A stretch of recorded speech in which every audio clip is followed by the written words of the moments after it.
আচ্ছা, আমরা একটা, এটা দেখতে না সি গ্রিন লাগছে ক্যাটালগ, এটা সামনে সামনে একদম ব্লু কালারের মধ্যে থাকবে।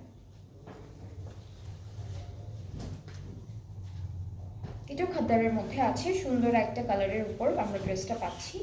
এটার একটা কালার আমরা হচ্ছে ওই যে কোনটা যেন একটা ছিল, গ্রে কালারটা না আপু? ওই যে জি জি এই যে, হ্যাঁ এটার একটা কালার ছিল কিন্তু গ্রে অ্যান্ড রেড কালারের মধ্যে। সো আমরা হচ্ছে আরেকটা কালারও পেয়ে গেলাম। সো এটা হচ্ছে ব্লু কালার, সি ব্লু টাইপের কালার, আর হচ্ছে পার্পল ম্যাজেন্টা টাইপের কালারের মধ্যে থাকবে, সুন্দর একটা কালার। দুপাট্টাটা হচ্ছে সেম শলের মধ্যে ডিজিটালি প্রিন্টেড, একটা প্যানেল আছে, ওরা হলো ট্রাউজারে দিয়েছে এই প্যানেলটা এই ক্যাটালগে। আর এটা হলো খাদ্দারের ট্রাউজারটা। সো খুবই সুন্দর, খুবই বিউটিফুল, যার যার পছন্দ হচ্ছে ইনবক্স করে ফেলবেন। প্রাইসটা থাকছে মাত্র 5150 টাকা, 5150 টাকা। সো আমরা হলো আজকে লাইভে মারিয়াবির ইন বেসিক্সের উইন্টার কালেকশনটা দেখাতে